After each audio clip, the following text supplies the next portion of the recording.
ஸ்ரீரங்கத்தில் ஒரு சமயம் ராமானுஜர் வீதியில் வந்து கொண்டிருக்கும்போது அவர் எதிரே குருவான பெரிய நம்பி வந்தார். ராமானுஜர் பெரிய நம்பியை வணங்குவதற்குள் திடீரென பெரிய நம்பி ராமானுஜரை விழுந்து சேவித்தார். உடனே ராமானுஜர் பாட்டுக்கும் வேறு பக்கமாக நடந்து சென்று விட்டார். ஆஹா, ராமானுஜரை பலர் கொண்டாடுவதாலே அவருக்கு கர்வம் அதிகமாகிவிட்டது. குருவை கண்டுகொள்ளாமல் போகிறாரே என்று இந்த நிகழ்வை பார்த்த சிலர் பேசிக் கொண்டார்கள். இதை பற்றி பெரிய நம்பியிடம் கேட்டபோது, ராமானுஜர் வரும் தோரணையை பார்த்தால் எங்கள் ஆச்சாரியன் ஆள வந்தாரே வந்தா மாதிரி இருந்தது, அதனாலே விழுந்து சேவித்தேன் என்று கூறினார்.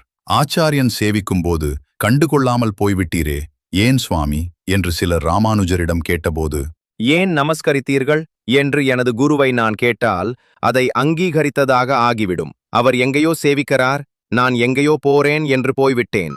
மேலும் அவர் ஆச்சாரியன், அடியேன் அவரது சீடன், அவரின் இஷ்டப்படி நான் இருப்பேன் என்று கூறினார்.